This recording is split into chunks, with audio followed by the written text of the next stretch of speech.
June 21, 1966, 9:42 a.m. local time. 20,000 feet above the limestone ridges west of Kep Airfield, North Vietnam. The sky is a bleached, metallic blue, hazed by summer humidity rising from the Red River Delta. Inside the cockpit of an F-8E Crusader, Lieutenant Commander Hal Irish McLaughlin, U.S. Navy, feels sweat pooling under his oxygen mask. His radar scope is useless clutter. His missiles, 4 IAM-9 Sidewinders, are armed but untrusted. Then the warning crackles in his headset. Bandits, 2 o'clock high, MiGs. McLaughlin cranes his head, sunlight flashing across the canopy. There, 2 silver darts slicing downward from the sun. MiG-17 Frescos, flown by North Vietnamese pilots trained under Soviet doctrine, lightweight, agile, designed for turning fights at low altitude, exactly where this engagement is heading. The Crusader's engine roars as McLaughlin shoves the throttle forward. The F-8 surges, its variable incidence wing biting the air. This aircraft was built for speed and climb, but today, speed won't save him. A sidewinder tone screams in his ear. He squeezes the trigger. Nothing. No launch, no smoke trail, just silence. "Fox, damn it," he mutters. Across the sky, the MiGs split. One dives, one climbs, a classic pincer maneuver straight out of Soviet training manuals. The MiG pilots know the American doctrine, missiles first, guns second. They expect McLaughlin to disengage, to extend, to try again. Instead, the F-8 rolls hard left. The Crusader's nose snaps through the horizon, G-forces crushing McLaughlin into his seat. The aircraft shudders, but holds. Below him, jungle rushes closer. He is deliberately dragging the fight down into the thin slice of sky where missiles fail and pilots matter. The MiG pilot on his tail fires a burst. Tracers streak past the Crusader's canopy, green lines cutting the air. McLaughlin doesn't flinch. He pulls harder, bleeding speed, tightening the turn. This is where the F-8 earns its nickname, the last gunfighter. Unlike newer U.S. jets, the Crusader was designed with a brutal assumption. Missiles might miss, electronics might fail, and when they do, the pilot would need 4 20mm Colt cannons and an airframe capable of surviving a knife fight. The MiG overshoots. For half a second, the North Vietnamese pilot is visible, helmet, visor, red star on the fuselage flashing past. McLaughlin kicks rudder, rolls inverted, and pulls behind him. The Crusader's nose hunts, shudders, then steadies. He squeezes the trigger. The cannons roar. The sound is physical, hammering through the airframe. Spent shells tumble away. Rounds walk up the MiG's fuselage, stitching aluminum. The MiG jerks violently. Smoke erupts from its engine. The MiG spirals downward, disappearing into cloud and jungle. But there's no time to celebrate. The second MiG is already turning back in. This pilot is smarter. He stays high, conserving energy, forcing McLaughlin to look up into the sun. Another burst of cannon fire tears past the Crusader's wingtip. Warning lights flicker. Hydraulic pressure drops, then stabilizes. McLaughlin exhales slowly. Okay, he thinks. Let's dance. He pulls the Crusader into a vertical climb it has no business attempting at this speed. The jet protests, engine whining, airspeed bleeding off. The MiG follows, confident. This is where the Fresco shines, light, nimble, deadly in the vertical. At the top of the climb, McLaughlin snaps the stick forward and kicks hard right rudder. The F-8 falls out of the sky on purpose. The MiG doesn't expect it. As the Crusader tumbles, McLaughlin instantly recovers, rolling level beneath the MiG's flight path. The Fresco sails past, helpless for a heartbeat. McLaughlin lines up the shot, closes to less than 1,000 feet. Cannons fire again. The MiG disintegrates mid-air. A flash, debris, silence. For a moment, there is nothing but wind noise and McLaughlin's breathing. 2 MiGs, 2 kills, no missiles. Back at Kep, ground controllers stare at their scopes in disbelief. Soviet advisors would later review the engagement and find something deeply unsettling. The American jet had not relied on technology. It had relied on aerodynamics, pilot skill, and a doctrine the world thought obsolete. And this was only the beginning.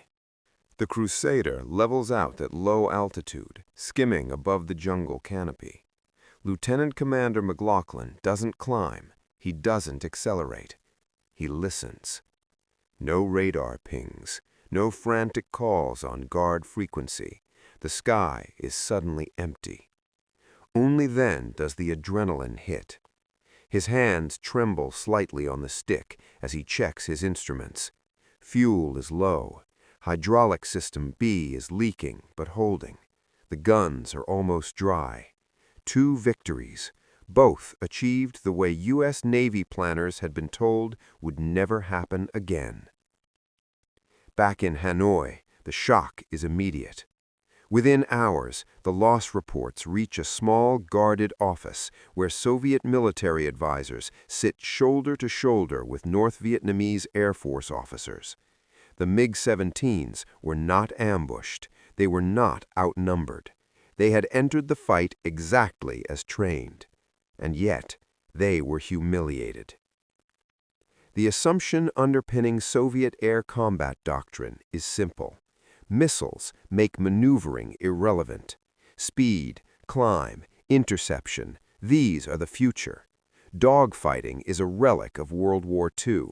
Guns are a backup at best. The F-8 Crusader violates every one of those assumptions. Designed in the early 1950s, the Crusader was already considered outdated by 1966. It lacked pulse Doppler radar. It carried fewer missiles than newer aircraft. Its cockpit was cramped. Its systems were analog, not automated. But what the Soviet analysts missed, what they would continue to miss for years, was that the Crusader was not designed by theorists. It was designed by combat veterans. Engineers at Vought had watched MiGs tear through straight-flying bombers in Korea. They had read after-action reports filled with the same line, repeated over and over.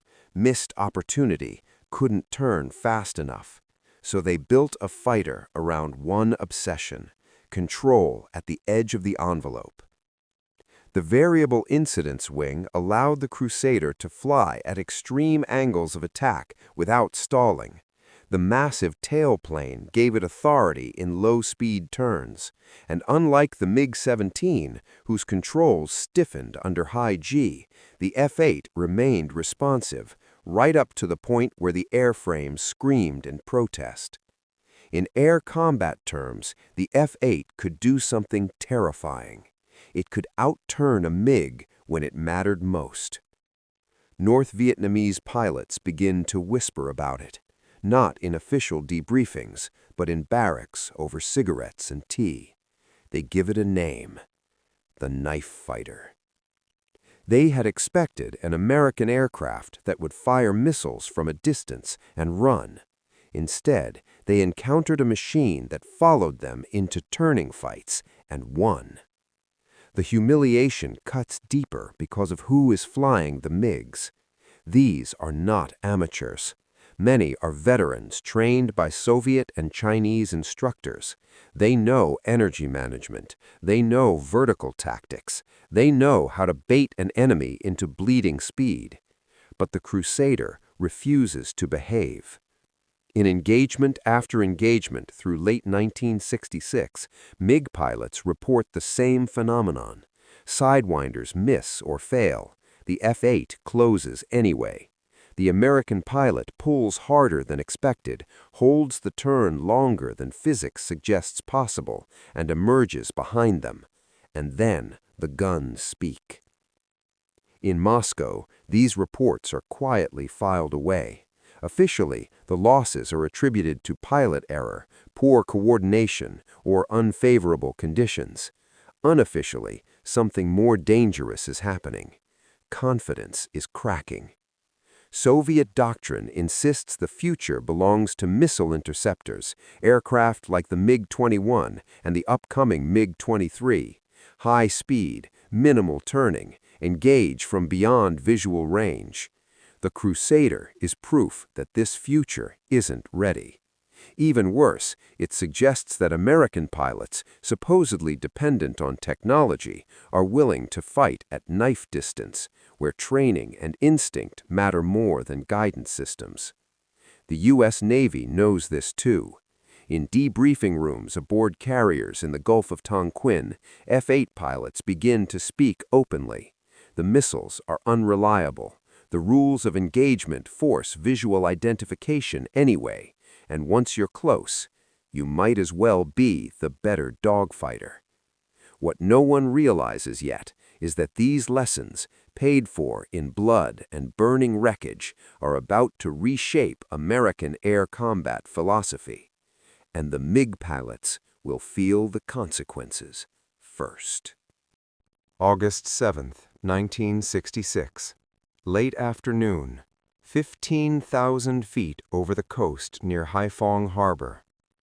The sea below is flat and gray, broken by wakes of fishing boats and the distant silhouettes of Soviet-built freighters. In the cockpit of another F-8 Crusader, Lieutenant Junior Grade Bill Tex Hardin rolls his shoulders, loosening muscles already sore from tension. He has heard the stories. Everyone has. MiGs aren't afraid anymore. They are angry. Hardin's Crusader is part of a two-ship escort for A-4 Skyhawks heading inland. The radio is alive with clipped call signs, warnings overlapping. Surface-to-air missiles are active. Flak bursts stain the sky like dirty flowers. Then the call comes. Bandits airborne, multiple MiGs lifting from Kep. Hardin tightens his grip. This time, the MiGs don't rush in. They climb high, using the sun, orbiting like hawks. Ground controllers vector them with calm precision. This is no reckless charge, it is an adaptation. The lead MiG-17 dives first, feinting an attack on the Skyhawks. Hardin bites. He pushes forward, nose dropping, the Crusader accelerating fast. The MiG breaks away immediately, pulling Hardin lower, faster, away from his wingman. It's a trap. The second MiG drops from above, guns flashing. Hardin yanks the stick. The Crusader snaps into a hard right turn. The G-forces crush his chest. His vision narrows. Warning tones howl. He ignores them. The MiG overshoots by inches, tracers slicing through the air where the Crusader had been a moment before. Hardin knows what the MiG pilot expects next. Extension, escape, regroup. Instead, Hardin pulls even harder. The F-8's wing bites. The aircraft shudders violently, but it holds the turn. The MiG pilot commits, trying to stay inside the arc. For 2 full circles, they spiral downward, locked in a tightening corkscrew toward the sea. This is where Soviet training collides with reality. MiG doctrine emphasizes energy preservation. Do not bleed speed unnecessarily. Do not overcommit to turning fights. Disengage if positional advantage is lost. But disengaging now means showing your back to a gunfighter. Hardin sees the hesitation, just a fraction of a second. The MiG eases its turn, trying to unload G and regain speed. That fraction is enough. Hardin rolls slightly, pulls through, and the Crusader snaps into the MiG's blind spot. The range collapses. 500 feet, 400. The guns are already firing. The MiG's wing erupts, shearing away in a spray of metal. The aircraft cartwheels into the water, leaving nothing but foam and smoke. Back aboard the carrier that night, the ready room is loud but uneasy. Hardin's kill makes the board, another MiG lost to guns, another missile that never mattered. But the intelligence officers are more interested in how the fight unfolded, because something has changed. The MiG pilots are adapting, but they are adapting in the wrong direction.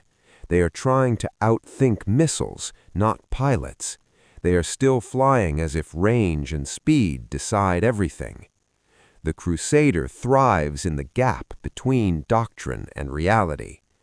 By late 1966, F-8 kill ratios in U.S. Navy units are climbing sharply, not because the aircraft is newer, not because the pilots are braver, because the Crusader forces every fight into a realm the enemy no longer trains for.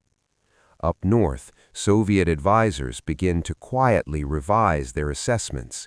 They note repeated failures in close-in maneuvering. They recommend more emphasis on gun combat training.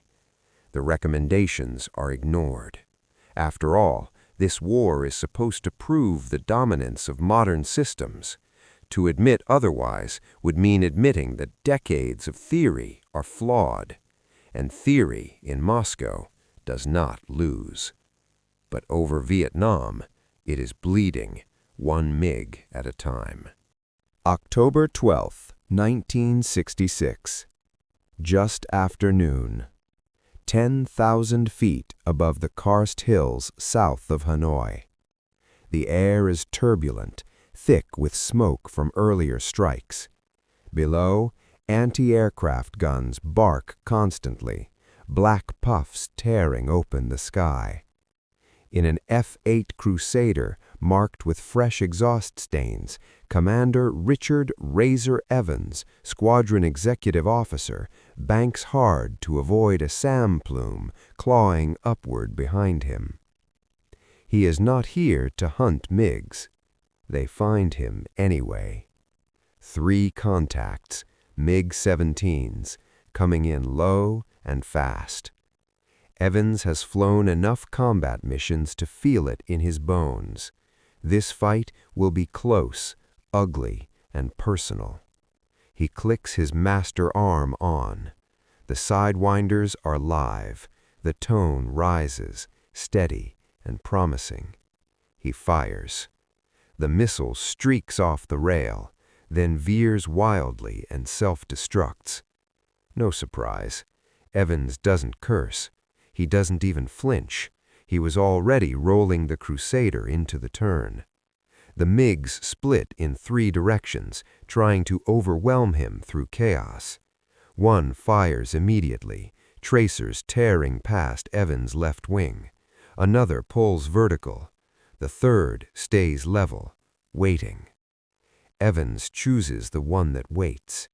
He pulls into a tight left-hand turn, throttling back slightly to force an overshoot. The Crusader's nose slices through the air, wing at a brutal angle of attack. The MiG commits, too late. Evans reverses. The F-8 snaps around with violent grace, its control surfaces responding instantly. The MiG flashes across his windscreen. Evans fires a short burst. The MiG disintegrates. But now the other 2 are on him. This is the moment that would later be replayed in debriefing rooms, studied in silence by instructors who realized something fundamental had shifted. Evans does not try to escape. He goes up. The Crusader claws into a vertical spiral, trading speed for altitude. The MiGs follow, confident. One slips inside his turn, firing. The cockpit shudders as rounds strike the fuselage. Warning lights flare red. Hydraulics failing, fuel leaking. Evans keeps pulling. At the top of the spiral, airspeed nearly gone, the Crusader should stall. Any other jet might.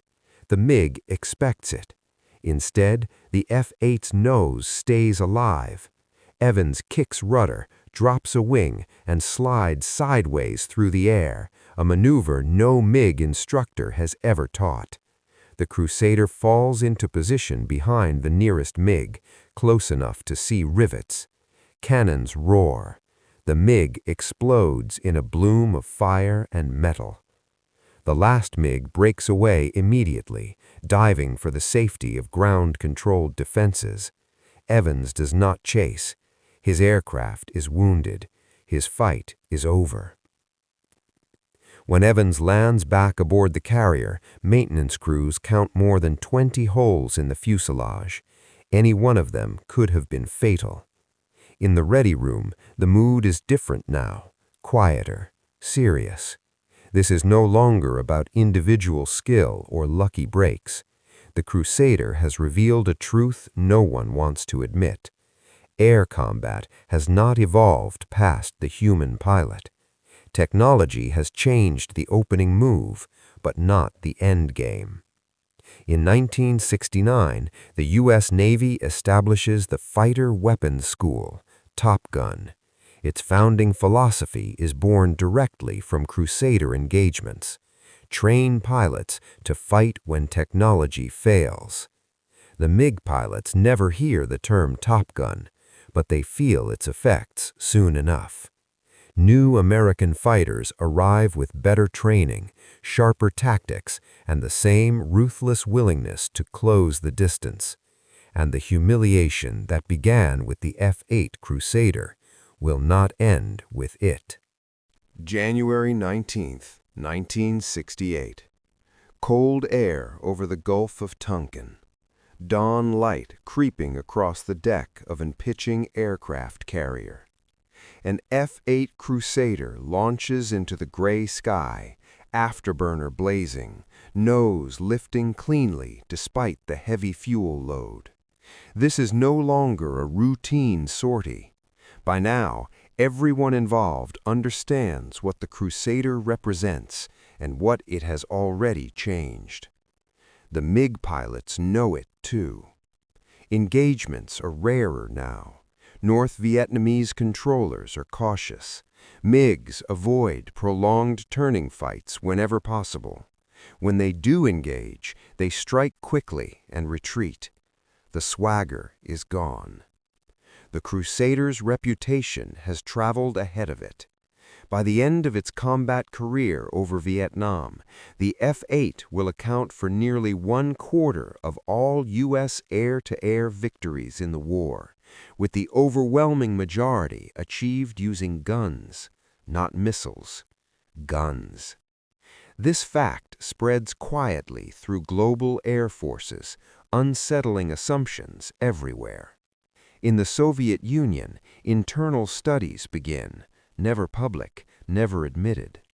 Engineers revisit control authority at high angles of attack.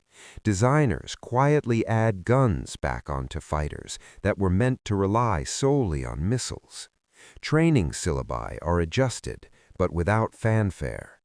The humiliation is never acknowledged. For the pilots who flew MiGs against Crusaders, the lesson is personal. They learned that speed means nothing if you cannot control it, that doctrine fails when it meets an opponent willing to fight differently, and that the most dangerous enemy is not the one with better technology, but the one who understands its limits. For the U.S. Navy, the Crusader becomes a benchmark. Future fighters, the F-14, F-A-18, even stealth aircraft decades later, will carry its DNA. Emphasis on maneuverability, on pilot training, on preparing for the moment when electronics fail and survival depends on instinct and discipline. The F-8 itself fades quietly from service in the 1970s, replaced by newer, sleeker machines. It never gets a farewell parade, no dramatic final mission. But its impact lingers. Because over Vietnam, in the thin, violent space between life and death, the Crusader proved something enduring. Air combat is still human. And for the MiG pilots who once believed missiles had made dogfights obsolete, that realization came too late, at cannon range.